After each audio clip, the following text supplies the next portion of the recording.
বাড়ির বৌমা সেজে বাহ কি সুন্দর বড় বড় নাচছে দুজনকে, কিন্তু খালি বিয়েটা দেরি আছে। বিয়েটা দেরি আছে, এই তার মানে কাছে আছে।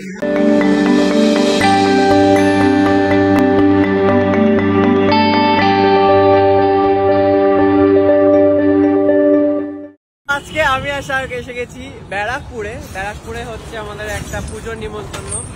কার বাড়িতে তাদেরকে দেখলে তোমরা চিনতেই পারবে। আমি প্রথমবার আসছি, আগের বছর আমাকে নিমন্ত্রণ করেছিল কিন্তু আমি আসতে পারিনি, তো এবছর আসতেই হলো। না আমি ছিলামই না এখানে, সারাক্ষণ মিথ্যা কথা। তো এবারে চলো যাই ওদের বাড়িতে, আজকে মনসা পুজো, তো সেটারই পুজোতে আমরা এসেছি। কার বাড়িতে এসেছি দেখাচ্ছি। এখানে আরেকটা পুজো হচ্ছে, এখানে লাইন দিয়ে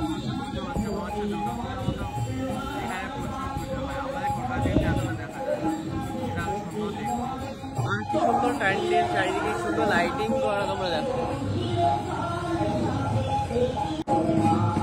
পুরো দেখে মনে হচ্ছে মিনি দুর্গা পুজো, ওরকম একটা ফিল আসছে। রাস্তাগুলো কি সুন্দর সাজানো। তো যাদের বাড়িতে এসেছি তাদের মুখটা দেখিয়ে দিই।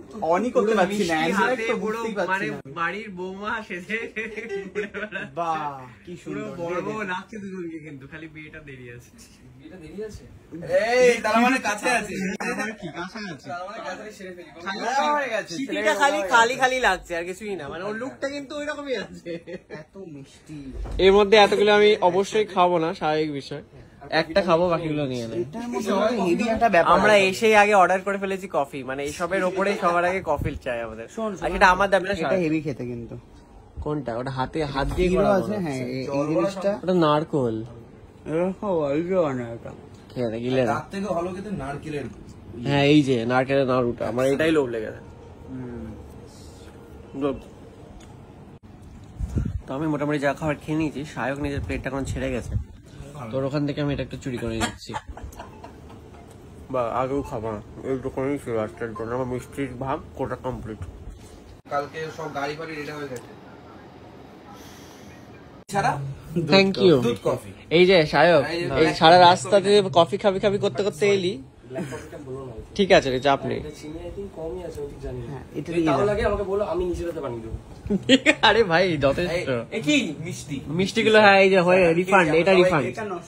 মিষ্টি গুলো রিফান্ড। খাবে না, নিজের খুব হেলথ কনসাস। মানতে পারছি না। আমি খাই মানতে পারছি না। আমি তো খাই। একটা মিষ্টি কাপলদের বাড়িতে এসে তোমরা মিষ্টি খাচ্ছ। কফিটা খুব ভালো হয়েছে ভাই। কে বানিয়েছে? মেশিনের। খুব ভালো হয়েছে। ঠিক আছে। হ্যাঁ হ্যাঁ হ্যাঁ।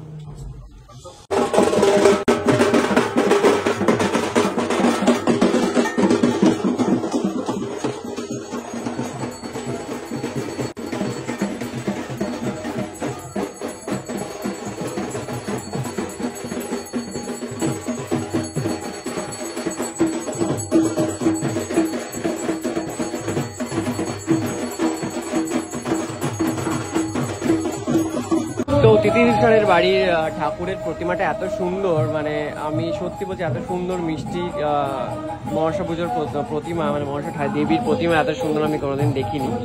এটা খুবই সুন্দর করে সাজানো এবং দারুণ। আর এই মনসা পুজোটা মেনলি আমি দেখছি যে ব্যারাকপুরে মনে হয় বেশি। আমাদের কলকাতাতে আসতে গিয়ে, মানে এখানে তো এলাম, রাস্তাতে একটা মনসা পুজো চোখে। আমার বাড়িতে কিন্তু হয়, আমার বাড়ির পাশে। তো বাড়ির পাশে হয়, কিন্তু আমার আশেপাশে দেখিনি। তো আমার এটাই প্রশ্ন, কি এটা কি ব্যারাকপুর সাইডেই বেশি, বা এই সাইডেই মনসা পুজোটা বড় করে হয়? যেমন জগদ্ধাত্রী পুজো চন্দননগরে বড় করে হয়, তো ব্যারাকপুরে কি মনসা পুজো বড় করে হয়? কারণ এইটুকু রাস্তার মধ্যে আমি অনেকগুলো ঠাকুর দেখে নিলাম, আর বড় করে লাইটিং করে সুন্দর করে দুর্গাপূজার মতো করে হচ্ছে। তো এই জিনিসটা খুবই ভালো লাগলো। তো তোমরা যারা ব্যারাকপুরের আশেপাশে আছো এই জিনিসটা অবশ্যই জানিও, যেখানে কি স্পেশাল মনসা ঠাকুরকে নিয়ে স্পেশাল কিছু আছে, বা স্পেশালি এখানে কি ভালো করে হয়, অন্য জায়গায় কেন হয় না। কলকাতায় তো আমি একটাও দেখলাম না, এটা আবার সত্যি জানার খুব ইচ্ছে রইলো।